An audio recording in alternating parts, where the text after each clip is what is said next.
Assalamualaikum warahmatullahi wabarakatuh. Perkenalkan, nama saya Reski Handayani dari kelas MPI 12, jurusan Manajemen Pendidikan Islam, Fakultas Tarbiyah dan Keguruan, Universitas Islam Negeri Alauddin Makassar. Saya akan memaparkan jawaban saya dari soal UTS mata kuliah dasar-dasar manajemen. Soal pertama, kemukakan dua pendapat ahli manajemen tentang apa saja fungsi-fungsi manajemen. Pilih salah satunya dan berikan alasan memilihnya.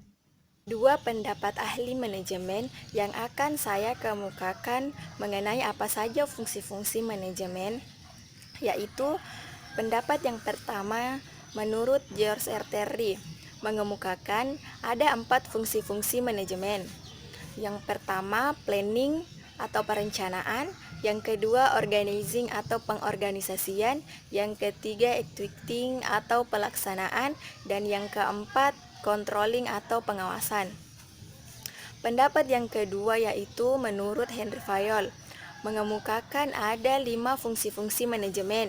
Yang pertama planning atau perencanaan, yang kedua organizing atau pengorganisasian, ketiga commanding atau memerintah, yang keempat coordinating atau pengkoordinasian, yang kelima controlling atau pengawasan. Nah, dari dua pendapat ini terlihat perbedaan dari jumlah fungsi-fungsi manajemen yang dikemukakan. Dan menurut saya, pendapat yang sesuai dengan fungsi manajemen pendidikan adalah pendapat dari George R. Terry. Mengapa demikian? Karena jika dilihat juga pada fungsi manajemen pendidikan, terdapat 4 fungsi pula, yakni yang pertama planning atau perencanaan. Perencanaan adalah suatu proses kegiatan menyiapkan secara sistematis kegiatan-kegiatan yang akan dilakukan untuk mencapai tujuan tertentu. Yang kedua organizing atau pengorganisasian. Pengorganisasian adalah suatu proses dari menghimpun sumber daya manusia, modal, dan peralatan yang dibutuhkan dengan cara yang efektif demi mencapai tujuan. Yang ketiga, executing atau pelaksanaan. Pelaksanaan merupakan suatu proses dengan menggerakkan sumber daya manusia yang ada untuk melakukan suatu kegiatan pencapaian tujuan sehingga efisiensi terjadi dan menghasilkan efektivitas hasil kerja yang baik. Dan yang terakhir yaitu controlling atau pengawasan. Pengawasan merupakan suatu proses pemberian balik dan tindak lanjut dari perbandingan antara hasil yang dicapai dengan suatu hubungan, kemudian terdapat penyesuaian jika terjadi penyimpangan. Soal kedua, berdasarkan kasus di bawah ini, silahkan analisis kemudian berikan solusi yang dapat dilakukan jika Anda sebagai kepala sekolah.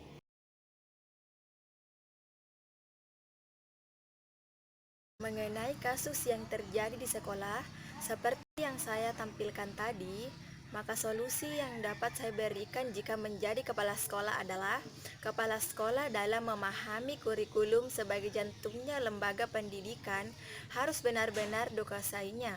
Dengan demikian, kepala sekolah dalam upaya mewujudkan kinerjanya dalam bidang ini harus mampu memfasilitasi sekolah untuk membentuk dan memberdayakan tim pengembang kurikulum, di mana setiap satuan pendidikan harus mampu mengembangkan kurikulum dengan kebutuhan dan kemampuan masing-masing, memfasilitasi guru untuk mengembangkan standar kompetensi setiap mata pelajaran yang diampunya, memfasilitasi guru untuk memilih sumber dan bahan ajar yang sesuai untuk setiap mata pelajaran, memfasilitasi guru untuk memilih media dan alat pelajaran yang sesuai untuk setiap materi pelajaran, mengarahkan tenaga pendidik dan kependidikan untuk menyusun rencana dan program pelaksanaan kurikulum, membimbing para guru untuk memperbaiki dan mengembangkan proses belajar seperti pemberian motivasi guru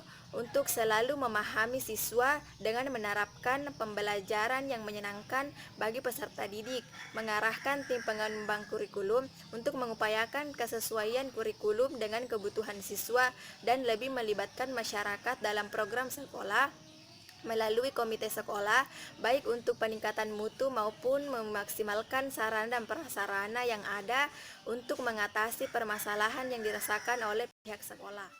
Soal ketiga, jelaskan pengertian pengawasan dan mengapa pengawasan penting dilakukan dalam lembaga pendidikan. Pengawasan adalah proses dalam mengawasi, mengamati, memeriksa, dan memastikan pelaksanaan seluruh kegiatan untuk menjamin agar semua pekerjaan yang sedang dilaksanakan berjalan dengan sesuai rencana yang telah ditentukan dan pengambilan tindakan yang dapat mendukung pencapaian hasil yang diharapkan.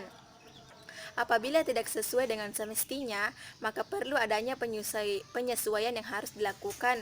Di dalam lembaga pendidikan, pengawasan dikenal dengan istilah supervisi, yaitu kegiatan pembinaan para pendidik dalam mengembangkan proses pembelajaran, termasuk segala unsur penunjangnya.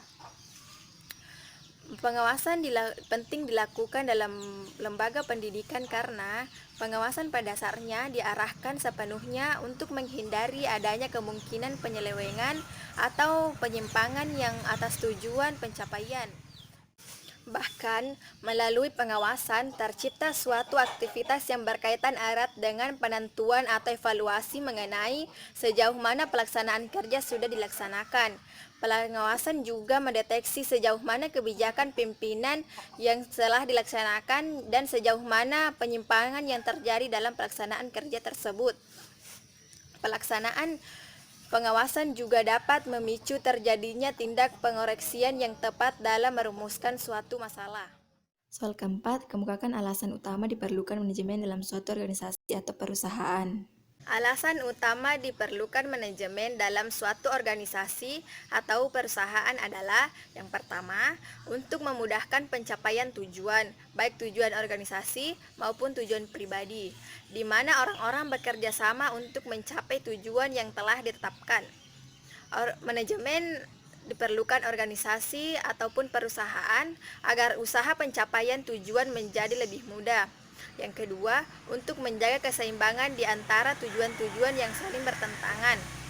Manajemen dibutuhkan untuk menjaga keseimbangan antara tujuan-tujuan, sasaran, dan kegiatan-kegiatan yang saling bertentangan dari pihak-pihak yang berkepentingan dalam organisasi maupun perusahaan, seperti pimpinan, pegawai, pelanggan, pemilik, karyawan, konsumen, supplier, dan lain-lainnya. Dan yang ketiga, untuk mencapai efisiensi dan efektivitas, di mana efisiensi adalah kemampuan untuk menyelesaikan pekerjaan dengan benar, dan efektivitas adalah kemampuan untuk memilih tujuan yang tepat atau peralatan yang tepat untuk pencapaian tujuan yang telah ditetapkan. Soal kelima, siapa saja yang membutuhkan manajemen? Kemukakan pendapat Anda. Manajemen dibutuhkan oleh semua orang, semua khalayak, kelompok, maupun organisasi untuk mengatur dan merencanakan segala hal agar mendapatkan hasil yang baik di kemudian hari.